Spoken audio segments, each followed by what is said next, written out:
Well, let's talk about Durk. So there's new paperwork on Durk, and they're claiming there's like 6 new hits that they're trying to put on him. Seems a little far-fetched. See, for me, because I'm such a Durkologist and I've been following this stuff for so long, I've been thinking that there's 6 murders that Durk might have had something to do with. Like, so this new paperwork for the first time, and I've literally been saying this for years. It doesn't give me too much pleasure to say I was right about this, but I've been saying for ages that incident in Waycross, Georgia in May 2021, where a bunch of guys shot up Quando Rondo in his car 100 times. Mm-hmm. I've been saying that had something to do with the beef with the BDs from Chicago. People said it was Cap. Then there was some guy who was meant to be a BD from Georgia that was claiming the hit on behalf of OTF. And then nobody really wanted to talk about that. And it's just been revealed in that paperwork that the feds are trying to say, no, that was a conspiracy with Durk and another person who is redacted from the paperwork, that attempt on Quando Rondo's life was a hit in 2021 that they attempted and failed. And that then there was allegedly a total of 6 additional. In addition to the hit that killed Savia Robinson, there were 6 additional hits that Durk put out. It doesn't say exactly who they were on, whether they were all at Quando Rondo, whether they were all different people.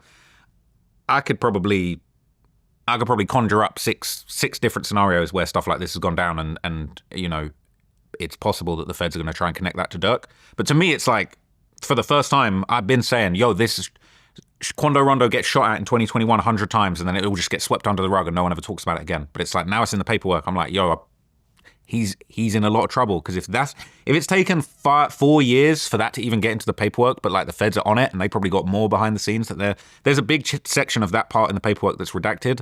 I would believe that that's basically a statement that they're going to rely on from court from the confidential witness who was actually involved in organizing that hit. Because literally, I see redactions in court paperwork, but I never seen a redaction in the header. The actual header of that section, it says like, you know, and I can't remember the exact wording, but it says like, conspiracy between, you know, banks and redacted, like the name of so it's basically saying you guys tried to do this hit, and one of the people that tried to do this hit is redacted and working with us. And then there's a couple of big sections that are redacted. So I think there's going to be like explosive testimony from somebody who was with Durk at the very top of OTF planning hits.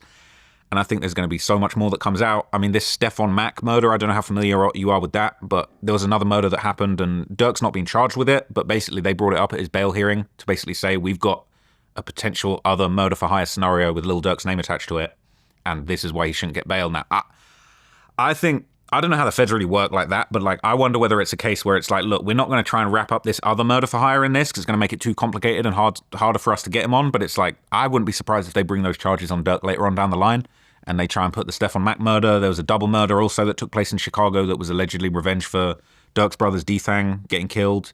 And again, like, I've covered it in my documentaries, but it's like damn near after every time these fools die, you got Durk on Instagram making a post talking about for D-Thang. Like, he was moving so reckless. And it's like, I feel like there's stuff I'm covering in videos, and it's like, people are saying it's cap, and then it's like, we're waiting 4 years. Now the paperwork says, oh, that 2021 shooting had something to do with Durk. So I think a couple years, they're going to be saying, oh, this other double murders.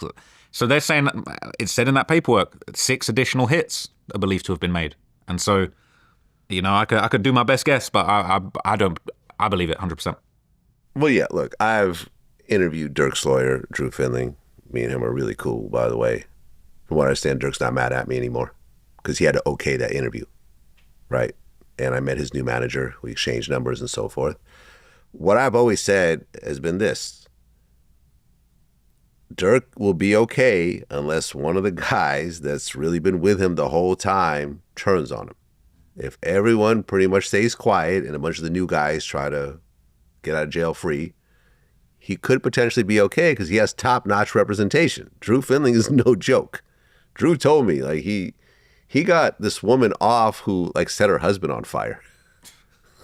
Like, he's a demon, man. He's a fucking Merlin the Wizard here. Like, who could beat a case like this? She was found not guilty. Set her husband on fire. Like, what the hell?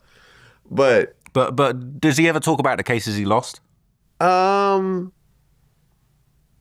he lost any cases? He has to have lost cases. No, that's surely, not true. Man. Some people, no. Some people don't lose cases because they only take on cases that they think they can win.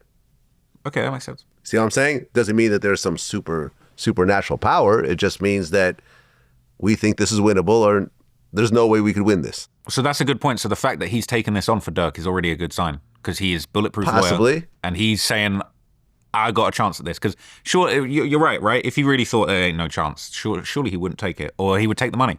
No, listen, I know Drew, and I can't say which case. He turned down a very big, high-profile case, a case that we all know about. What, recent case? Yeah. How recent? Pretty recent. Really recent? Yeah. And, yeah, I'm not going to say what case this is because it's a private conversation, but lawyers on that level are not out there doing commercials. They're not Better Call Saul, like trying to get people to sign up with them.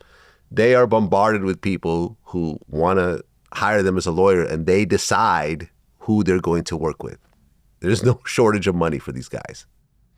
No, for sure. I mean, he's killing it. Obviously, there was a lot of talk about how he was doing work for NBA YoungBoy too, right? Yeah, we talked about that. Yeah, and I always thought that was interesting. That's one of those ones where it's kind of like, it's like the streets take notice, okay? You're going to have these whole beasts where you're ops killing each other.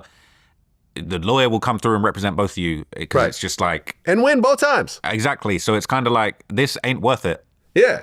Well, I asked him. He said, I don't get involved in that. I don't call these guys by their rap names. I call them by their actual government names. This is who I deal with. And they know I don't get involved in none of this. They can't tell me, oh, don't work with so-and-so. No, it doesn't work that way.